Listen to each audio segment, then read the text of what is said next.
बहुत समय पहले की बात है। एक दूर देश में एक रहस्यमयी और बेहद खूबसूरत नगर था जिसका नाम था नीलगिरी। इस नगर के बीचों बीच एक ऐसा महल था जो साधारण पत्थरों से नहीं बल्कि चमकते हुए कांच से बना हुआ था। दूर से देखने पर ऐसा लगता था जैसे पूरा महल आसमान के टुकड़ों से बना हो। लोग उसे कांच का महल कहते थे, लेकिन उस महल के अंदर क्या राज छुपा था ये कोई नहीं जानता था। कहा जाता था कि जो भी उस महल के अंदर जाता है वो या तो कभी वापस नहीं आता या फिर बदल कर लौटता है। उस नगर में एक अनाथ लड़का रहता था जिसका नाम कबीर था। वो बहुत गरीब था और सड़क किनारे छोटे छोटे काम करके अपना गुजारा करता था। कबीर के पास न तो घर था और न ही कोई अपना, लेकिन उसके अंदर एक खास बात थी। वो बहुत जिज्ञासु था और हर चीज को समझना चाहता था।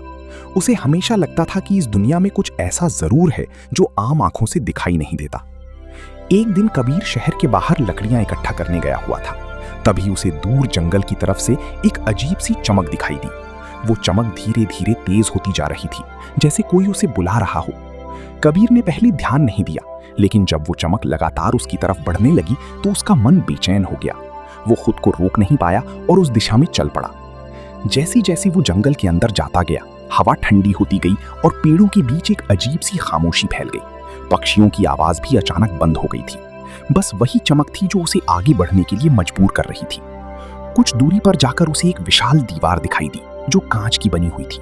वो दीवार इतनी ऊंची थी कि उसका सिर ऊपर उठाकर देखने पर भी अंत नजर नहीं आता था। कबीर ने धीरे धीरे उस दीवार को छुआ। जैसे ही उसने हाथ लगाया, दीवार में एक हलचल सी हुई और एक छोटा सा दरवाजा अपने आप खुल गया। वो डर भी रहा था, लेकिन अंदर जाने की इच्छा उससे ज्यादा मजबूत थी। उसने गहरी सांस ली और उस दरवाजे के अंदर कदम रख दिया। अंदर का नजारा देखकर वो हैरान रह गया। उसके सामने एक ऐसा महल था जो उसने कभी सपने में भी नहीं देखा था। हर दीवार चमक रही थी, फर्श पर पानी जैसा प्रतिबिंब था और हवा में एक अजीब सी मिठास थी। लेकिन सबसे अजीब बात ये थी कि वहां कोई भी दिखाई नहीं दे रहा था। पूरा महल खाली था, लेकिन फिर भी ऐसा लग रहा था जैसे कोई उसे देख रहा हो। कबीर धीरे धीरे आगे बढ़ता गया। हर कदम पर उसकी परछाई उसके साथ बदलती जा रही थी। कभी वो सामान्य लगती तो कभी किसी और रूप में बदल जाती। अचानक उसे एक बड़ा सा हॉल दिखाई दिया जिसके बीच में एक विशाल कांच का सिंहासन रखा था। जैसे ही वो उस सिंहासन के पास पहुंचा, पूरे हॉल में हल्की गूंज सुनाई देने लगी। कौन है जो इस महल में बिना अनुमति के आया है? आवाज इतनी गहरी और रहस्यमयी थी कि कबीर का दिल तेज धड़कने लगा। उसने इधर उधर देखा, लेकिन कोई दिखाई नहीं दिया। तभी अचानक सिंहासन के पीछे से एक परछाई बाहर आई। वो परछाई इंसान जैसी थी, लेकिन पूरी तरह धुंधली और चमकदार थी। मैं कबीर हूं, उसने डरते हुए कहा। परछाई कुछ देर तक उसे देखती रही, फिर धीरे से बोली, तुम यहां तक पहुंचे हो, इसका मतलब तुम्हारे अंदर कुछ खास है। लेकिन क्या तुम उस सच्चाई को सहन कर पाओगे जो इस महल में छुपी है? कबीर ने हिम्मत करके कहा, मैं सच जानना चाहता हूं, चाहे वो कितना भी डरावना क्यों ना हो। इतना सुनते ही पूरा महल हल्का सा कांप उठा और चारों तरफ रोशनी फैल गई। दीवारों पर छुपे हुए चेहरे दिखाई देने लगे, जैसे कोई आत्माएं कांच के अंदर कैद हों।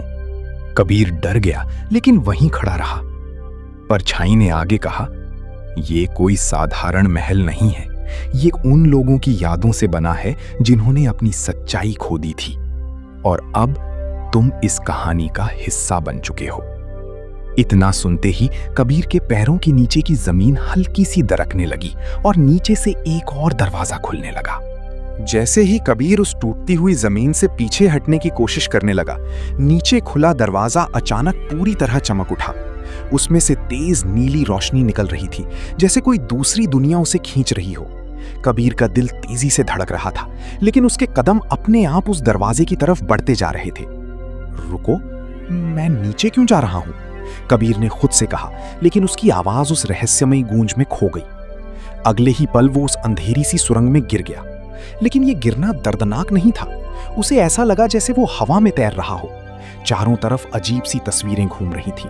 किसी राजा का सिंहासन, एक रोती हुई रानी और कई अनजान चेहरे जो किसी अनकहे दर्द में फंसे हुए थे। कुछ ही क्षणों बाद कबीर एक नए स्थान पर पहुंच गया। ये जगह और भी अजीब थी। यहां आसमान नीचे था और जमीन ऊपर। हर चीज उल्टी और चमकदार थी। दूर दूर तक कांच की ऊंची ऊंची इमारतें थीं जो हर पल अपना आकार बदल रही थीं। कबीर धीरे धीरे आगे बढ़ा। अचानक उसे किसी के चलने की आवाज सुनाई दी। कौन है वहां? उसने आवाज लगाई। अंधेरे में से एक लड़की बाहर आई। उसके कपड़े हल्के नीले थे और उसके हाथ में एक टूटा हुआ कांच का टुकड़ा था जो रोशनी छोड़ रहा था। तुम यहां कैसे आए? लड़की ने पूछा। कबीर ने डरते हुए कहा, मैं खुद नहीं जानता, मैं उस चमक का पीछा करते करते यहां आ गया। लड़की कुछ पल उसे देखती रही, फिर बोली, तो इसका मतलब महल ने तुम्हें चुन लिया है। महल ने मुझे चुना है? कबीर हैरान हो गया। लड़की ने धीरे से कहा, यह कांच का महल किसी साधारण जगह का नाम नहीं है। ये उन अधूरी आत्माओं का बंद घर है जो अपनी सच्चाई भूल चुके हैं, और जो भी यहां आता है उसे एक परीक्षा से गुजरना पड़ता है। कबीर ने पूछा, किस तरह की परीक्षा? लड़की ने कांच के टुकड़े को ऊपर उठाया। उसमें अचानक कई दृश्य दिखने लगे। किसी राजा की गलती, किसी विश्वासघात की कहानी और एक बहुत बड़ा राज जो धीरे धीरे खुल रहा था। तुम्हें 3 दरवाजे पार करने होंगे, लड़की ने कहा। पहला डर का दरवाजा, दूसरा सच्चाई का दरवाजा और तीसरा आत्मा का दरवाजा। कबीर ने कहा, अगर मैं असफल हो गया तो? लड़की की आंखें थोड़ी गंभीर हो गईं। तो तुम भी इसी महल का हिस्सा बन जाओगे, हमेशा के लिए। यह सुनकर कबीर का शरीर कांप गया, लेकिन उसके अंदर कुछ बदल रहा था। डर के साथ साथ अब उसके मन में जिज्ञासा और साहस दोनों जाग रहे थे। अचानक जमीन फिर से हिलने लगी। दूर एक विशाल कांच का दरवाजा दिखाई दिया, जिस पर हल्की आग जैसी रोशनी जल रही थी। लड़की ने कहा, पहला दरवाजा तुम्हारा इंतजार कर रहा है, डर का दरवाजा। कबीर ने एक लंबी सांस ली और उस ओर बढ़ गया। जैसे ही वो दरवाजे के पास पहुंचा, उसके सामने उसका अपना ही चेहरा दिखाई देने लगा। लेकिन वो चेहरा मुस्कुरा नहीं रहा था, वो डर से कांप रहा था और धीरे धीरे उसे अंदर खींचने की कोशिश कर रहा था। और दरवाजा धीरे धीरे अपने आप खुलने लगा। जैसे ही कांच का विशाल दरवाजा पूरी तरह खुला, एक तेज हवा का झोंका कबीर के चेहरे से टकराया। वो हवा सामान्य नहीं थी। उसमें किसी की फुसफुसाहटें थीं, किसी के रोने की आवाज थी और कुछ अधूरी कहानियों की गूंज भी थी। कबीर ने अंदर कदम रखा और दरवाजा अपने आप पीछे से बंद हो गया। अंदर का माहौल पूरी तरह बदल चुका था। अब वो किसी कांच के महल में नहीं, बल्कि एक अंधेरी दुनिया में खड़ा था, जहां हर चीज टूटे हुए शीशे की तरह बिखरी हुई थी। जमीन पर चलते ही उसकी परछाई कई टुकड़ों में टूटकर फैल जाती थी। ये कैसा डर है? कबीर ने कांपते हुए कहा। तभी उसके सामने वही लड़की फिर दिखाई दी, लेकिन इस बार उसकी आंखों में डर नहीं, गंभीरता थी। डर का दरवाजा तुम्हें तुम्हारे अपने अंदर ले जाएगा, उसने कहा। अचानक कबीर के सामने दृश्य बदलने लगे। उसे अपना बचपन दिखाई दिया, अकेलापन, भूख, लोगों की बेरुखी। फिर अचानक वही लोग उसके सामने आ गए जिन्होंने कभी उसकी मदद नहीं की थी। वे सब उसे दोषी ठहरा रहे थे। तुम कुछ नहीं कर सकते, तुम हमेशा अकेले रहोगे, तुम कमजोर हो। ये आवाजें चारों तरफ से आने लगी। कबीर अपने कान बंद करने लगा, लेकिन आवाजें और तेज हो गई। उसका मन टूटने लगा। नहीं, मैं कमजोर नहीं हूं, कबीर चिल्लाया। तभी उसके पैरों के नीचे की जमीन दरकने लगी और वो गिरने लगा। लेकिन इस बार वो नीचे नहीं गिरा, बल्कि अपने ही डर के अंदर गिर गया। जब उसने आंखें खोली तो वो एक छोटी सी कमरे में था, जिसमें केवल एक आईना था। आईने में उसका चेहरा दिख रहा था, लेकिन वो चेहरा टूटा हुआ था, जैसे उसकी आत्मा कई हिस्सों में बट गई हो। तुम कौन हो? आईने से आवाज आई। कबीर ने कहा, मैं कबीर हूं। आईने ने जवाब दिया, नहीं, तुम वही हो जो तुमने मान लिया है, डर से बना हुआ इंसान। यह सुनकर कबीर की आंखों में आंसू आ गए, लेकिन उसी पल उसके अंदर कुछ बदलने लगा। उसने अपने टूटे हुए चेहरे को देखा और धीरे धीरे कहा, अगर मैं टूटा भी हूं तो मैं खुद को जोड़ भी सकता हूं। जैसे ही उसने ये कहा, आईने में दरारें रुकने लगी। अचानक पूरा कमरा चमक उठा और दीवारें गायब हो गई। कबीर फिर उसी रहस्यमयी स्थान पर वापस आ गया। लड़की उसके सामने खड़ी थी। तुमने पहला दरवाजा पार कर लिया, उसने कहा। कबीर अभी भी सांसें तेज ले रहा था, लेकिन ये डर था। असली सच्चाई अभी बाकी है ना? लड़की ने हल्की सी मुस्कान दी।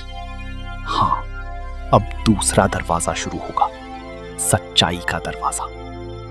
तभी दूर एक और विशाल दरवाजा दिखाई दिया, लेकिन इस बार वो चमक नहीं रहा था, वो पूरी तरह काला था और उसके चारों तरफ ऐसे शब्द लिखे थे जिन्हें पढ़कर किसी का भी दिल रुक सकता था।